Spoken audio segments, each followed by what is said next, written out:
सभी को hello hello hello hello, आप सभी को मेरा प्रणाम। समय भी बहुत हो चुका है, चर्चा तो आप लोग सुने ही होंगे।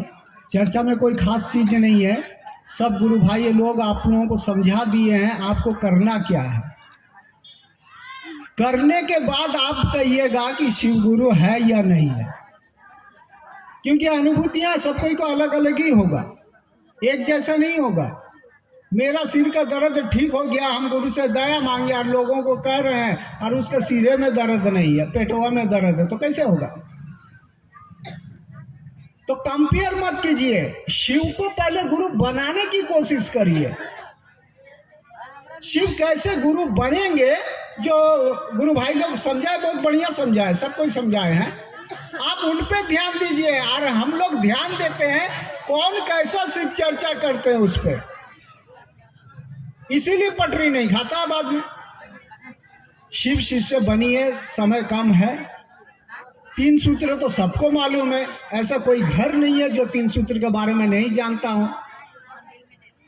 3 सूत्र में कौन कौन सा सूत्र है वो भी लोगों को मालूम है, सिर्फ करके देखिए।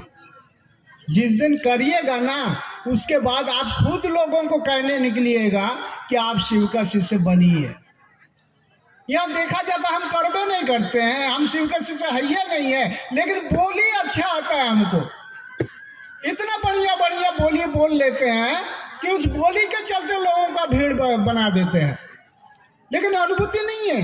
हम मन से उतर जाएंगे, हमारा व्यवहार देखिएगा, आपको लगेगा कि तो फालतू का गुरु भाई है, लेकिन बोली इतना बढ़िया बोलेंगे कि आप फालतू बोलने का मौका ही नहीं देंगे, आप बोल ही नहीं सकते आप फालतू आदमी हैं।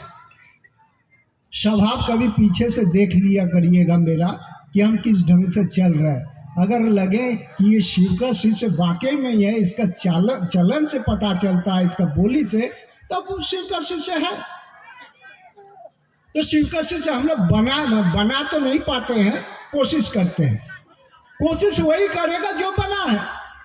आपको ABCD नहीं आता, आपको आ क ख नहीं आता, आप कह दिया गया दूसरे को पढ़ाइए, अब कब पढ़ाइएगा आप दूसरे को, आप तो खुद नहीं जानते हैं।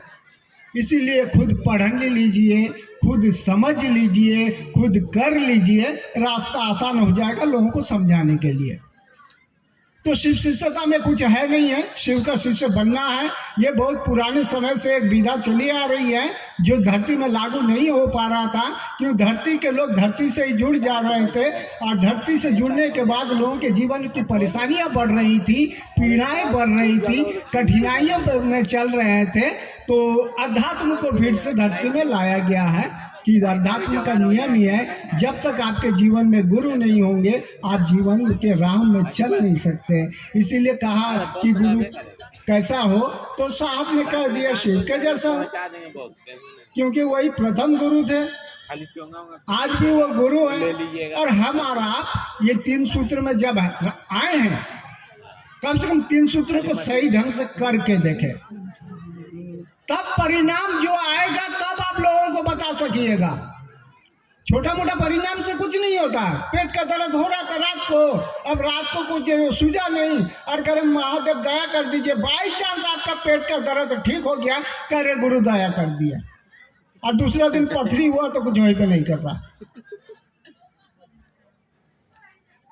तो ऐसा चीज में मत चलिए, शिव शिष्य बनने की कोशिश करिए। शिव शिष्य एक ऐसा ये संबंध है जो इंसान को परमात्मा ही बना देता है। शिव शिष्य ऐसा रहा है जो इंसान को शिव बना देता है, और शिव देखने और दिखाने की तरीका से पता चले एक शिव शिष्य का नेचर कैसा होना चाहिए, एक शिव शिष्य का भाव कैसा होना चाहिए। अगर वो भाव बराबर के लिए उसके पास है, स्वभाव अगर उसके जैसा है, तो शिव शिष्य है। निकलना तो अगर मंच में एक है और नीचे में एक है, तो वो शिव शिष्य नहीं है। उनको भी कोशिश करना होगा शिव शिष्य बनने के लिए। तो हम लोग यही कहेंगे कि आप भी शिव शिष्य बनिए, हम भी कोशिश करते हैं शिव शिष्य बनने के लिए। और ये धरती शिव का शिष्य बन जाएगा तो आपसी लड़ाई मतभेद तो ऐसे ही खत्म हो जाएगा, क्योंकि एक गर्भ से निकले हुए दो संतान कभी लड़ते नहीं हैं, लेकिन लड़ाया जाता है। जब आप ये जानेंगे कि हम एक घर के संतान हैं, जब ये भाव आपके अंदर आ जाएंगे तो लड़ाई तो स्वतः खत्म हो जाएंगी। तो शिव गुरु का आदेशित पालन करिए, उनके आदेश पे चलिए, एक न एक दिन मंजिल तक तो वहाँ पर हम पहुँच ही जाएंगे। इतना ही कहकर आप सभी को मेरा प्रणाम।